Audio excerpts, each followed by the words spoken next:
Hello అండి. Good morning. ఈరోజు నేను మీకు నవచేతన యాప్‌లో మనం పిల్లవాని యొక్క డేటా స్క్రీనింగ్ ప్రాసెస్ అంతా కంప్లీట్ అయిన తర్వాత వన్స్ మనం రీచెక్ చేసుకునే విధానం అయితే నేను మీకు ఈరోజు చూపిస్తానండి.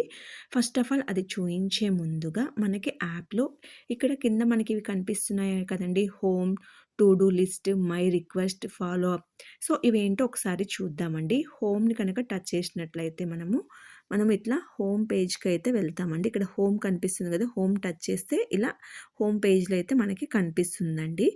నెక్స్ట్ వచ్చేసి టు డూ లిస్ట్ దీన్ని టచ్ చేసినట్లయితే ఇక్కడ చూసినట్లయితే ఇక్కడ మనకు కనిపిస్తుంది చూడండి చేయవలసినవి 11 డ్యూ లిస్ట్‌లో 11 ఉన్నట్టు, పూర్తయినవి 13 ఉన్నట్టు, తర్వాత హిస్టరీ ఏముంది అనేది మనకిక్కడ కనిపిస్తుందండి.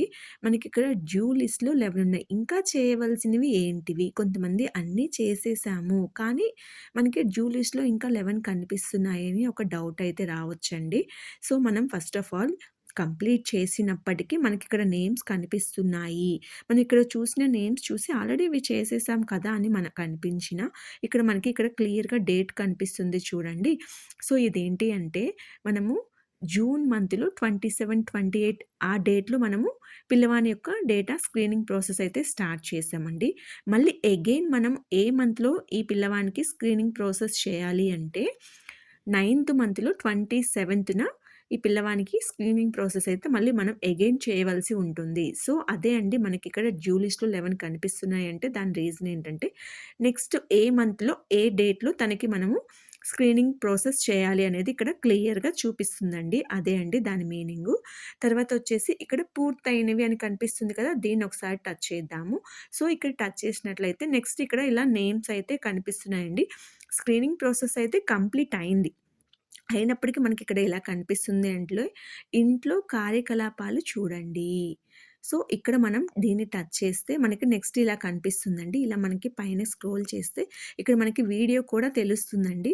వన్స్ మనం వీడియోని కనుక ఆన్ చేసినట్లయితే ఇక్కడ చూడండి మనకి ఇలా కనిపిస్తుంది. వీడియో అయితే మనకి నమస్తే అండి. వినిపిస్తుంది. ఈరోజు చూడండి మీ ఒకసారి బిడ్డల వినండి. శరీర సమతుల్యం, కాళ్ళ బలం మరియు ధైర్యంగా కదిలే నైపుణ్యాన్ని పెంచే ఒక సరదా ఆట గురించి నెక్స్ట్ తెలుసుకుందాం. దీన్నొకసారి వినండి. దీన్నొకసారి టచ్ చేస్తున్నాను. నమస్తే అండి. ఈరోజు మీ బిడ్డలో సృజనాత్మక ఆలోచన, చేతుల పనితనం మరియు శరీర భాగాల అవగాహనను పెంచే ఒక ఆసక్తికరమైన ఆట గురించి తెలుసుకుందాం. ఓకేనా అది అండి. సో, నేను పూర్తి మళ్ళీ మన బ్యాకొస్తున్నాను.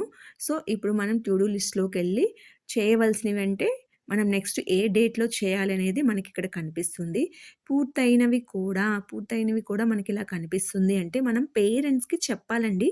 ఇంటి వద్ద మనము ఆ పిల్లవానికి మళ్ళీ మనం నెక్స్ట్ స్క్రీనింగ్ ప్రాసెస్ టైంలో నెక్స్ట్ చేసే టైంలో ఈలోపు వాళ్ళు ఇంటి దగ్గర ఎటువంటి గేమ్స్ ప్రాక్టీస్ చేయించాలి అనేది కూడా మనము ఇక్కడ ఇలా టచ్ చేసినట్లయితే ఇలా కనిపిస్తుందండి. అవి ఆ పేరెంట్స్‌కి చూపించి ఇంటి దగ్గర వాళ్ళ పిల్లల చేత చేయించమని మనం చెప్పొచ్చండి. నెక్స్ట్ వచ్చేసి హిస్టరీ. ఇక్కడ చూసినట్లయితే మనము చేసినదంతా డేటా అంతా కూడా ఏ పర్సన్స్‌కి ఏం చేశామనేది కూడా ఇక్కడ మొత్తం మనకి కనిపిస్తుంది. సో, నెక్స్ట్ మళ్ళీ మనం హోమ్ పేజ్‌కి వెళ్ళొచ్చండి. సో, ఈ విధంగా మనము ఈ కింద కనిపిస్తున్న ఈ 4 కనిపిస్తున్నాయి కదండీ! Home, to do list, my request and follow up.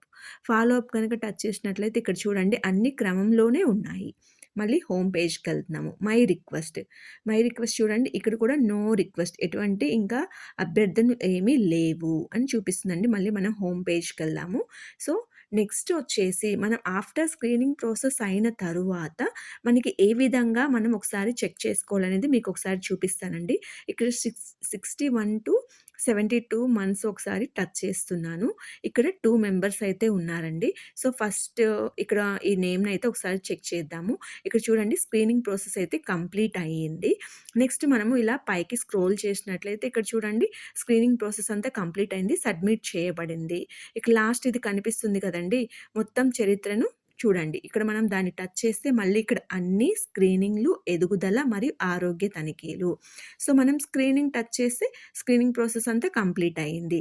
ఎదుగుదలని touch చేస్తే ఇంకా గత చరిత్ర ఏమీ లేదు అని చూపిస్తుందండి. నెక్స్ట్ ఆరోగ్య తనిఖీ టచ్ చేసినా సేమ్ మ్యాటర్ అయితే మనకి చూపిస్తుంది.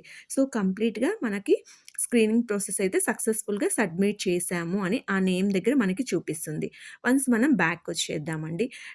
నెక్స్ట్ ఇంకొక నేమ్‌నయితే చెక్ చేద్దాము. ఇప్పుడు ఈ నేమ్‌ని టచ్ చేద్దాము.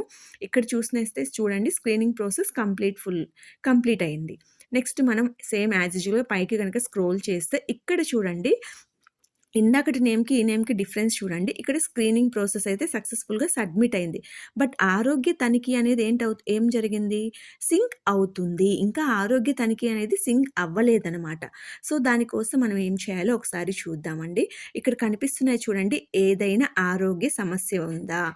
ఎదుగుదల తనిఖీ, తర్వాత సంరక్షకులకు కోడ్ ఇవ్వండి, తప్పులను రిపోర్ట్ చేయుట, బిడ్డ వేరే ప్రాంతానికి మారారు, ఫిర్యాదు అభ్యర్థన. సో, ఇప్పుడు మనము ఆరోగ్య తనిఖీని ఒకసారి చూద్దామండి. ఆరోగ్య తనిఖీని గనక టచ్ చేసినట్లయితే చూడండి, ఆరోగ్య తనిఖీని టచ్ చేస్తే ఇక్కడ చూడండి అడుగుతుంది ఆ బాబుకి ఏమైనా అనారోగ్య సమస్యలు ఉన్నాయా? ఇక్కడున్న వాటిలో ఎటువంటి అనారోగ్య సమస్యలు లేనకపోతే మనం నథింగ్ వరీ టుడే అని మనం టచ్ చేస్తాం. అలా టచ్ చేస్తే చూడండి సక్సెస్‌ఫుల్‌గా పూర్తయింది. నెక్స్ట్ వచ్చేసి ఎదుగుదల తనిఖీ. ఇక్కడ మనం టచ్ చేసినట్లయితే మనం పిల్లవాని యొక్క వెయిట్‌ని చెక్ చేసి ఇక్కడ ఎంటర్ చేసి నెక్స్ట్ అని టచ్ చేసినట్లయితే ఎదుగుదల తనిఖీ కూడా కంప్లీట్ అవుతుంది. ఆ తర్వాత వచ్చేసి సంరక్షకులకు కోడ్ ఇవ్వండి. దీన్ని టచ్ చేసినట్లయితే యాక్చువల్‌గా మనము ఈ పిల్లవాని యొక్క డేటా సింక్ చేసే సమయంలోనే మనము వాళ్ళకి స్మార్ట్ ఫోన్ ఉందో లేదో టచ్ చేసి మనం నిర్ధారించినట్లయితే మనకి ఒక నంబర్ అయితే వస్తుందండి. దాన్ని వాళ్ళకి మనం ఎస్ఎంఎస్ రూపంలో పంపించొచ్చు. ఓకే నొక్కాలి. సో, మళ్ళీ డన్ ప్రాసెస్. ఇన్ కేస్ మనకి ఆ ప్రాసెస్ చేసే సమయంలో కనుక మనకి వెళ్ళలేదనుకోండి, ఇప్పుడు మనం వాళ్ళకి కోడ్ అయితే పంపించొచ్చు. నెక్స్ట్ వచ్చేసి తప్పులను రిపోర్ట్ చేయుట.